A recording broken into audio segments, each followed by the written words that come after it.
নমস্কার বন্ধুরা, আজকে আমি বানালাম চিকেন চেট্টিনাদ। এটা তামিলনাড়ুর একটা প্রিপারেশান। চিকেন নিয়েছি, এটাকে আমি প্রথমে ম্যারিনেট করে নেব। লেবুর রস দিয়ে দিলাম, এরপর দিয়েছি স্বাদ মতো লবণ, তারপর দিলাম হলুদের গুঁড়ো। এরপর খুব ভালো করে হাত দিয়ে মাংসটাকে আমি মেখে নিচ্ছি। তারপরে অন্তত আধ ঘন্টা আমি এটাকে ঢেকে রেখে দেবো।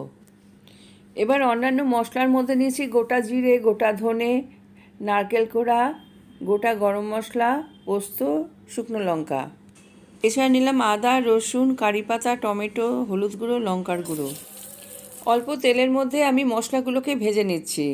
গোটা গরম মশলা দিলাম, গোটা ধনে, গোটা জিরে, এরপরে দিয়ে দিলাম পোস্ত, এরপর দিয়ে দিলাম নারকেল কোড়া, আর দিলাম শুকনো লঙ্কা। এবার সমস্ত মশলা আমি ভেজে নিচ্ছি যতক্ষণ না খুব সুন্দর একটা ভাজা গন্ধ বেরোয়। মশলা ভাজা হয়ে গেলে ঠান্ডা করে নিয়ে আমি মিক্সিতে ব্লেন্ড করব।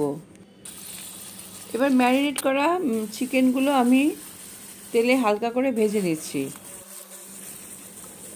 হালকা ভেজে নিয়ে আমি চিকেনগুলো নামিয়ে নেব। এদিকে মিক্সিতে আমি ভাজা মশলাটাকে আমি ব্লেন্ড করছি। মশলা ব্লেন্ড করা হয়ে গেছে। চিকেন ভাজা তেলে আমি আদা কুচি আর রসুন কুচি দিয়ে দিলাম। আদা রসুন আমি তেলের মধ্যে হালকা ভেজে নিচ্ছি। এরপরে দিয়ে দিলাম কারি পাতা।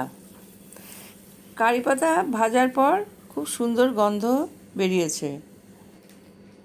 এরপর আমি দিয়ে দিলাম টমেটো কুচি। তার সঙ্গে অল্প একটু লবণ দিয়ে দিলাম যাতে টমেটোটা তাড়াতাড়ি নরম হয়ে যায়। ভালো করে আমি সব কিছু কষিয়ে নিচ্ছি। কম আছে খানিকক্ষণ আমি এটা ঢেকে রাখলাম। এরপরে টমেটো নরম হয়ে গেলে ভাজা চিকেনগুলো আমি দিয়ে দিলাম। চিকেন আমি ভালোভাবে ওই মশলার সাথে মিশিয়ে নিচ্ছি।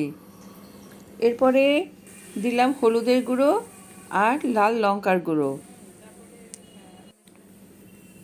মশলা আমি চিকেনের সঙ্গে ভালো করে নাড়াচাড়া করে নিচ্ছি। এরপর আমি কম আঁচে ঢেকে দিলাম। মিনিট পাঁচেক পর আমি ভাজা মশলা যেটা ব্লেন্ড করে রেখেছিলাম দিয়ে দিলাম। এই মশলাটা দিয়ে আমি খুব ভালো করে মিক্স করে নিচ্ছি। বেশ খানিকক্ষণ আমি এটা রান্না করে নিলাম। ভালো করে মেশানোর পর আমি কম আঁচে আবার মাংসটা ঢেকে রাখলাম যাতে তাড়াতাড়ি সিদ্ধ হয়ে যায়। দুটো চেরা কাঁচা লঙ্কা দিয়ে দিলাম, আর একটু লবণ দিলাম, আর দিলাম গরম জল। জলটা দেওয়ার পর আমি ভালো করে মিক্স করে নিচ্ছি। এরপরে কিন্তু আমি এটা কম আঁচে ঢেকে দেব। মাংস সুসিদ্ধ হয়ে গেছে। নামাবার আগে আরও খানিকটা কারি পাতা দিয়ে দিলাম। আমার রান্না হয়ে গেছে, এবার পরিবেশন করছি। এই মাংসের টেস্টটা কিন্তু খুবই ভালো হয়েছে। আমার এই রেসিপি আপনাদের যদি পছন্দ হয়ে থাকে তাহলে আমার চ্যানেলকে সাবস্ক্রাইব করুন, লাইক করুন, শেয়ার করুন, আর বেল বাটন অল প্রেস করে দেবেন। তাহলে পরবর্তী আমার রেসিপি সবার আগে আপনার কাছে চলে আসবে।